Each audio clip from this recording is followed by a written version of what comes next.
రాష్ట్రంలో private hospitals దోపిడీకి అడ్డు అదుపు లేకుండా పోతోంది. ఫీజుల నియంత్రణపై సర్కార్ చేతులెత్తేసింది. తామేమీ చేయలేమని చెప్పకనే చెప్పారు ఆరోగ్య శాఖ మంత్రి ఈటెల. కంట్రోల్ చేయకుండా ప్రైవేటు హాస్పిటల్స్ ని అడుక్కునేలా ప్రవర్తిస్తోందని సర్కార్. బెడ్ల స్వాధీనంపై మాటలే కానీ చేతలు లేవు.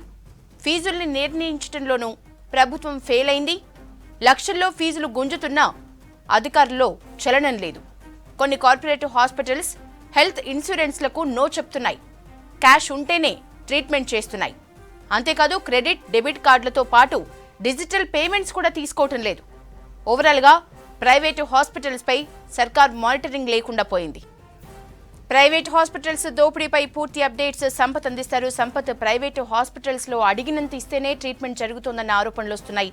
ఒక్కో పేషెంట్కు లక్షల్లో ఫీజులు వసూలు చేస్తున్నట్లు తెలుస్తోంది. సర్కార్ ఏం చేస్తోంది అసలు? వ్యాప్తంగా హెల్త్ ఎమర్జెన్సీ ఉంది. కేసులు విపరీతంగా పెరుగుతూ ఉన్నాయి. బెడ్లు లేక, ఆక్సిజన్ బెడ్ లేక, నార్మల్ బెడ్లు లేక, వెంటిలేటర్ లేక రోడ్ల మీద అంబులెన్స్లు నిలిచిపోయినటువంటి సిచ్యువేషన్ ఉంది. ఇట్లాంటి పరిస్థితుల్లో మొదటి నుంచి కూడా, అంటే కరోనా ఫస్ట్ వేవ్ సెకండ్ వేవ్లో మొదటి నుంచి కూడా కార్పొరేట్ హాస్పిటల్స్, ప్రైవేట్ హాస్పిటల్స్ తీరు చాలా అభ్యంతరకరంగా ఉంది. వాళ్ళు అడ్డగోలుగా ఫీజులు వసూలు చేస్తూ ఉన్నారు.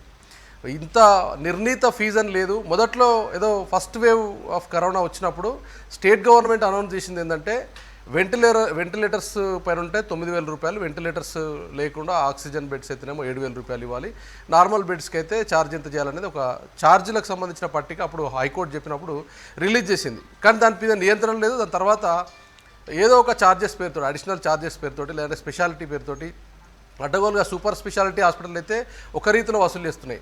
నార్మల్ బడ్జెట్ కార్పొరేట్ హాస్పిటల్ అయితే ఒక రకంగా వసూలు చేస్తున్నాయి. లక్షల రూపాయల ఫీజులు వసూలు చేస్తున్నటువంటి తీరు మనకు తెలుస్తోంది. చాలా వరకు డైరెక్ట్గా పేషెంట్లు కానీ, పేషెంట్ల బంధువులు కానీ రోడ్ల మీదకి వచ్చి మాట్లాడిన సందర్భాలనే డైరెక్ట్గా వాళ్ళు ఫోన్లు చేసి కూడా షేర్ చేసుకుంటున్నారు. ప్రభుత్వానికి సంబంధించినటువంటి పెద్దలకి, మంత్రులకి చాలామంది వరకు ట్వీట్లు కూడా చేస్తూ ఉన్నారు. అయినా దీనిపైన నియంత్రణ అయితే కనిపిస్తలేదు. ఒక్కరోజు వచ్చేసి ఒక హైదరాబాద్ లాంటి హైదరాబాద్ లాంటి ఏరియాలో ప్రముఖ హాస్పిటల్స్ ఒక 8 నుంచి 10 ప్రముఖ కార్పొరేట్ హాస్పిటల్స్ ఉన్నాయి. దాంట్లో 50,000 నుంచి 70,000 రూపాయలు యావరేజ్గా డైలీ బిల్ వేస్తూ ఉన్నారు. నిజంగానే డబ్బు ఉండి కట్టుకునే స్తోమత ఉన్నోడైతే కట్టుకోగలుగుతాడు. అట్లా కాకుండా మిడిల్ క్లాస్ వాళ్ళు మామూలుగా కార్పొరేట్ వైద్యం కోసమని కొంత బెటర్ ట్రీట్మెంట్ ఉంటుందనో, లేదంటే ప్రభుత్వ హాస్పిటల్కి వెళ్తే బాగుండదని ఒక అపోహతోటో వాళ్ళు కార్పొరేట్ హాస్పిటల్కి వెళ్తారు. తీరా వెళ్ళిన తర్వాత ట్రీట్మెంట్ చేసిన తర్వాత 3-4 రోజులు వాళ్ళు ట్రీట్మెంట్ చేసిన తర్వాత 4 లక్షలు, 5 లక్షలు, 8 లక్షలు, 10 లక్షలు ఇట్లా ఇష్టం వచ్చిన రీతిలో బిల్స్ వేస్తున్నారు. సో ఆ బిల్లులు అంత కట్టలేక మేము అంత బిల్లు కట్టమని చెప్తేనేమో ఖచ్చితంగా వాళ్ళు ఇబ్బంది పెట్టి బిల్లు కట్టించుకుంటారు. కొన్ని హాస్పిటల్స్లో అయితే ముందుగా అడ్వాన్స్గా 1-2 లక్షల రూపాయలు బిల్ పే చేసిన తర్వాతనే బెడ్ను కన్ఫర్మ్ చేసి హాస్పిటల్లో అడ్మిట్ చేసుకునే సిచ్యువేషన్స్ ఉన్నాయి. సో ఇంత గందరగోళం జరుగుతుంది, ఇంత సిచ్యువేషన్ ఉంది. ప్రైవేట్ హాస్పిటల్కి సంబంధించిన ఇష్యూలపైన కంప్లైంట్లు వస్తున్నాయి.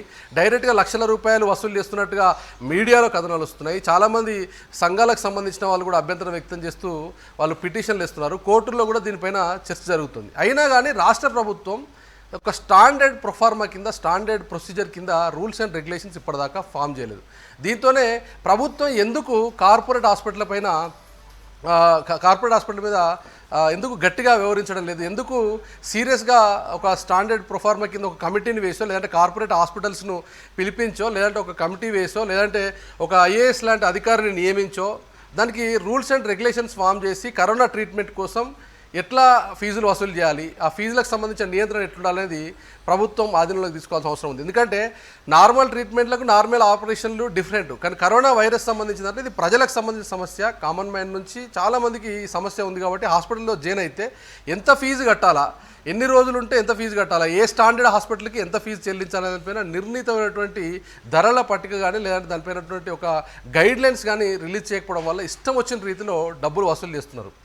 ముందుగా వాళ్ళు ఆక్సిజన్ కోసమో, లేదంటే ఐసోలేషన్ లేకనో, లేదంటే ట్రీట్మెంట్ కోసమో హాస్పిటల్స్కి వెళ్ళిన తర్వాత వాళ్ళు ట్రీట్మెంట్ చేసేటప్పుడు ఒకటి మెడిసిన్ కాస్ట్ ఒకటి ఉంటుంది, బెడ్ ఛార్జెస్ ఒకటి ఉంటుంది, రూమ్ ఛార్జెస్, ఇట్లా హాస్పిటల్ ఉంటే డాక్టర్ల ఛార్జు, పీపీఈ కిట్లని, మాస్క్లని అడిషనల్ ఛార్జెస్ ఇస్తారు. అది కాకుండా అసలు డీటెయిల్డ్ బిల్ ఇవ్వకుండా మామూలుగా ఎప్పుడైనా కానీ హాస్పిటల్స్కి వెళ్తే ఆ డాక్టర్ ఫీజు, ఒకవేళ ట్రీట్మెంట్ చేసే ట్రీట్మెంట్ సంబంధించి, మెడిసిన్ సంబంధించి, మెడికల్ బిల్ సంబంధించి డీటెయిల్డ్ బిల్లు ఇచ్చే అవకాశం ఉంటుంది. కానీ ఇప్పుడున్న హాస్పిటల్స్లో ఈ పేరు మోసిన హాస్పిటల్స్ చెప్తున్నట్టు ఒక 8-10 హాస్పిటల్స్ ఏవైతే ఉన్నాయో దాంట్లో డీటెయిల్డ్ బిల్లు కూడా ఇవ్వడం లేదు. మొత్తం డైరెక్ట్గా ఫలానా పేషెంట్ ఎన్రోల్ అడ్మిట్ అయ్యారు, ఎంత ఫీజు అయింది, సో పర్టికులర్స్ లేకుండా డైరెక్ట్గా బిల్ వేసి చేతికి ఇచ్చేసి ఖచ్చితంగా కట్టమని చెప్తున్నారు.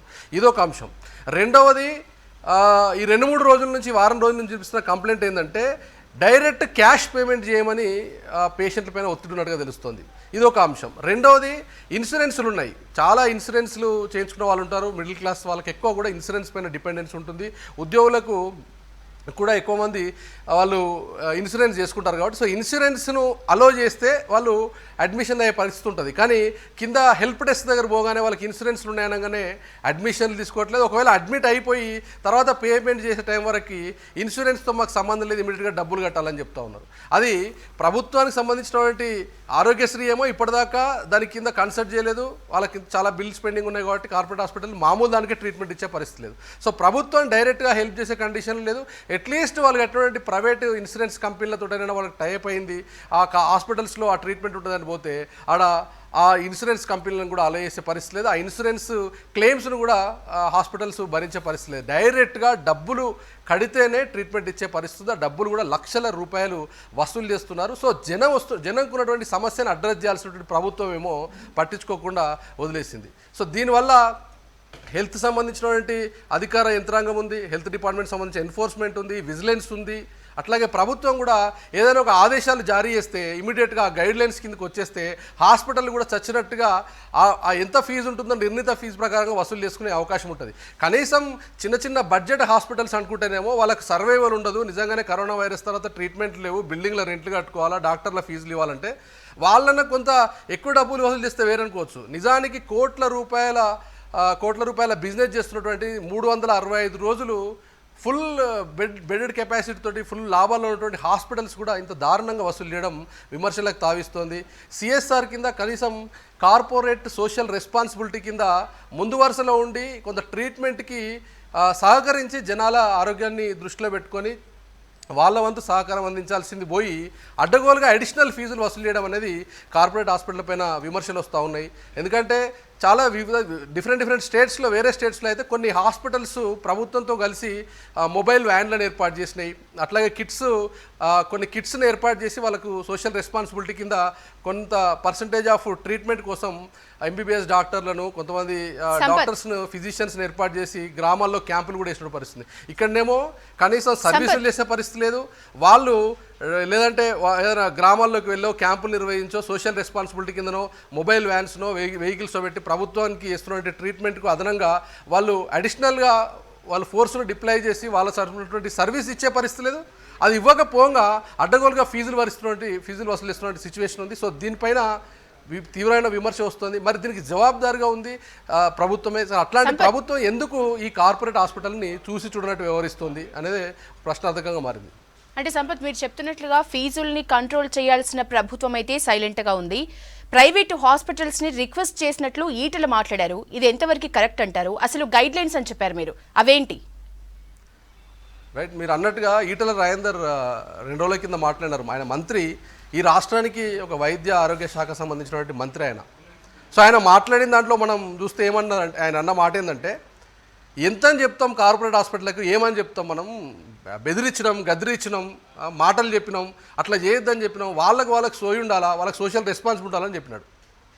సో ఆయన మాటల్లోనే అర్థమవుతుంది ఆయన నిస్సహాయత అనుకోవాలన్నా, మరి ఆయన ఏం చేయలేని పరిస్థితున్నారా, లేదంటే ప్రభుత్వం నుంచి క్లియర్ కట్గా ప్రైవేట్ హాస్పిటల్ బడా కార్పొరేట్ హాస్పిటల్లో జోలికి పోవద్దని ఏమైనా ఇన్స్ట్రక్షన్స్ ఉన్నాయో తెలియదు మనకు. కానీ ఆయన మాట్లాడిన దాంట్లో మాత్రం కేవలం మాటల వరకు వాళ్ళకి చెప్పగలుగుతాం, ఆన్ పేపర్ మీద గైడ్లైన్స్ కానీ రూల్స్ అండ్ రెగ్యులేషన్స్ కానీ ఫామ్ చేసే పరిస్థితి లేదనే విషయాన్ని నేను చెప్పినట్టు కనబడ్డది. నిజానికి అట్లాంటి పరిస్థితి ఉంటే నిజంగానే ప్రభుత్వానికి కార్పొరేట్ హాస్పిటళ్లతోటి పని లేకపోయినా, లేదంటే కార్పొరేట్ హాస్పిటల్ నుంచి ఖచ్చితమైనటువంటి గైడ్లైన్స్ రిలీజ్ చేసి ప్రజా ఆరోగ్యాన్ని వాళ్ళకు ఒకవేళ హై ప్రయారిటీ అయితే డైరెక్ట్గా గైడ్లైన్స్ రూపొందించడానికి అవకాశం ఉంటుంది. ఎంత ఫీజులు వసూలు చేయాలా, ట్రీట్మెంట్ ఎట్లా ఇవ్వాలా, ఆ ట్రీట్మెంట్ చేసినటువంటి విషయాలకు సంబంధించినటువంటి డీటెయిల్స్ పేషెంట్లకు ఇవ్వాలా లేదా, అట్లాగే బెడ్స్ ఛార్జెస్ ఎట్లుండాలా, ట్రీట్మెంట్ ఛార్జ్ ఎంత ఉండాలా, ఇంజెక్షన్ సంబంధించిన ఛార్జెస్ ఏంటి, వీటన్నిటినీ డొమైన్లో పెట్టడం. అట్లాగే ఒకవేళ వయలేషన్ చేస్తే ఆ హాస్పిటల్ పైన ఏం చర్యలు ఉంటాయి, డ్రగ్ అండ్ కంట్రోల్ సంబంధించినటువంటి అధికారులకు ఏదైనా ఆదేశాలు ఇవ్వడం కానీ లేదంటే ఒక కమిటీని ఫామ్ చేయడం కానీ ఆ కార్పొరేట్ హాస్పిటల్ సంబంధించిన యజమానులతో కాన్ఫరెన్స్ నిర్వహించడం కానీ వాళ్ళతో కమిటీ వేయడం కానీ ఇట్లాంటి చర్యలు ఉండే అవకాశం ఉంటుంది. కానీ ఎక్కడా కూడా ఈ గైడ్ లైన్స్ను రిలీజ్ చేయడంలో కానీ లేదంటే ప్రభుత్వం నుంచి క్లియర్ కట్గా కార్పొరేట్ హాస్పిటల్కు ఒక వార్నింగ్ ఇచ్చినట్టుగా మాట్లాడడం కానీ లేదంటే ఏదైనా రూల్స్ అండ్ రెగ్యులేషన్ సంబంధించిన దాంట్లో గతంలో చెప్పినట్టుగా ఒక బెడ్కి ఎంత ఛార్జ్ చేయాలా, సూపర్ స్పెషాలిటీ హాస్పిటల్ అయితే ఫీజుల స్ట్రక్చర్ ఎట్లుండాలి, కార్పొరేట్ హాస్పిటల్ అయితే స్ట్రక్చర్ ఎట్లుండాలి, విలేజ్ లెవెల్ ఉన్నటువంటి ప్రైవేట్ హాస్పిటల్ ఎట్లుండాలా, మండల హెడ్ క్వార్టర్ ఉన్నది ఎట్లుండాలా, సో హాస్పిటల్ ఎంత బెడ్ కెపాసిటీ ఉన్న వాళ్ళు ఎంత ఫీజులు వసూలు చేయాలి దానిపైన ఒక నిర్ణీతమైనటువంటి ఛార్జీలు విధించే అవకాశం ఉంటుంది. కానీ ఎక్కడా కూడా లేదు. మనం ఆంధ్రప్రదేశ్లో చూస్తే కొంత ఈ మధ్యకాలంలో ఇంప్లిమెంట్ చేశారు. ఒకవేళ కార్పొరేట్ హాస్పిటల్ అడ్డగోలుగా ఫీజులు వసూలు చేస్తే వాళ్ళపైన చర్యలు తీసుకోవడం, రైడ్స్ చేయడం, కేసులు నమోదు చేసేటువంటి సిచ్యువేషన్ ఉంది. అదే మన తెలంగాణ రాష్ట్రానికి వచ్చేసరికి హైదరాబాద్ అనేది ఒక మెడికల్ హబ్. ఇది ఈ ఏరియాకి చాలా వరకు, ఎందుకంటే జిల్లా వరకు లేదంటే మండల హెడ్ క్వార్టర్ వరకు కొంత సివియారిటీ ఉంటే వాళ్ళు ఆ ట్రీట్మెంట్ కోసం వెళ్ళే అవకాశం ఉంటుంది. అట్లా కాకుండా అక్కడ నుంచి రిఫర్ చేసిన కేసులు ఎక్కువగా హైదరాబాద్ వస్తుంటాయి. సో హైదరాబాద్ వచ్చినప్పుడు గాంధీలోనో లేదంటే ఇప్పుడున్నటువంటి టీమ్స్లోనో లేదంటే చెస్ట్ హాస్పిటల్లో కింగ్ కోటిలోనో నిజంగానే బెడ్ కెపాసిటీ ఉన్నా లేకపోయినా కానీ ఒకవేళ వాళ్ళకు భరోసా లేకపోతే డైరెక్ట్గా ప్రైవేట్ హాస్పిటల్కి వస్తే ట్రీట్మెంట్ తీసుకుందామంటే చేతిలో లక్షల రూపాయలు పెట్టుకునే పరిస్థితి. సో అట్లాంటి మిడిల్ క్లాస్ వాళ్ళు, లోయర్ మిడిల్ క్లాస్ వాళ్ళు ఒకవేళ ప్రైవేట్ హాస్పిటల్లో చేరితే ఒక 5-10 లక్షల రూపాయల బిల్లు మోగితే వాళ్ళకి ఎంత ఆర్థిక భారం అవుతున్న విషయం పైన ఎందుకు ప్రభుత్వం పట్టించుకోవట్లేదు అనేది అర్థం కానటువంటి పరిస్థితి. ఇప్పటి వరకు అయితే రాష్ట్ర ప్రభుత్వం నుంచి ఒక్కటంటే ఒక్క సర్క్యులర్ కానీ, ఒక జీవో కానీ, ఒక గైడ్ లైన్స్ కానీ ఎక్కడా కూడా రిలీజ్ కాలేదు. ప్రైవేట్ హాస్పిటల్స్ తీరుపైన చాలా వార్తలు వస్తూ ఉన్నాయి, చాలా బయటకు వచ్చి కంప్లైంట్ చేస్తున్నారు. డైరెక్ట్గా విక్టిమ్స్ ట్వీట్లు చేయడం కావచ్చు, సోషల్ మీడియాలో పోస్టులు చేయడం కావచ్చు, చాలా చేస్తూ ఉన్నారు. కానీ ఆ విషయాన్ని మాత్రం ప్రభుత్వం అడ్రస్ చేయడం లేదు.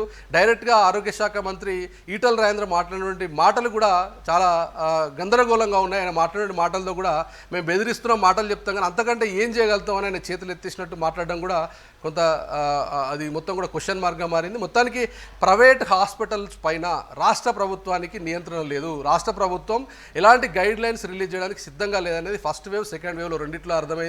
అది కోర్టు చెప్పింది కాబట్టి అది నామమాత్రంగా అప్పట్లో బెడ్ ఛార్జెస్ సంబంధించి, టెస్ట్లకు సంబంధించిన ఛార్జెస్ని రిలీజ్ చేశారు. కానీ గ్రౌండ్ లెవెల్లో అది ఎక్కడ కూడా ఇంప్లిమెంట్ కాలేదు. ఇట్లాంటి ఇంప్లిమెంట్ కావాలంటే ఒకటి ప్రభుత్వం నుంచి ఆదేశాలు రావాలా, ఆదేశాలు వచ్చిన తర్వాత దానికి సంబంధించిన గైడ్ లైన్స్ రావాలి. ఒకవేళ గైడ్ లైన్స్ రిలీజ్ చేసిన తర్వాత వైలేషన్ చేస్తే ఏం కేసులు పెడతారు, ఎన్ఫోర్స్మెంట్ ఎట్లా ఉంటుంది అనే దీనిపైన clear cut structure government form చేస్తే తప్ప ప్రైవేట్ హాస్పిటల్స్ యొక్క దోపిడీ ఆగే అవకాశం లేదు. మరి ప్రభుత్వం నిజంగానే దాని మీద దృష్టి పెడుతుందా లేదా చూడాలి. ఇప్పటివరకైతే చాలా టైం అయిపోయింది. చాలా సంవత్సరం పైగా కరోనా వైరస్తో జనాలు ఫైట్ చేస్తూ ఉన్నారు. చాలా లక్షల మంది, వేల మంది, లక్షల మంది హాస్పిటల్ జన కోట్ల రూపాయలు కుమ్మరిస్తూ ఉన్నారు. మరి అట్లాంటి కార్పొరేట్ హాస్పిటల్ కూడా వాళ్ళు కూడా కనీసం సోషల్ రెస్పాన్సిబిలిటీ కింద జనాలకు ఇచ్చినటువంటి ట్రీట్మెంట్లో కొంత తక్కువ ఫీజులు వసూలు చేసే ప్రయత్నం చేయాలనేది అందరి దగ్గర అభిప్రాయం వస్తుంది. కానీ కార్పొరేట్ హాస్పిటల్స్ నుంచి ఎట్లాంటి రిప్లై లేదు, సేమ్ టైంలో గవర్నమెంట్ నుంచి కూడా ఎలాంటి యాక్షన్ ప్లాన్ లేదు. Okay, thank you Sampath.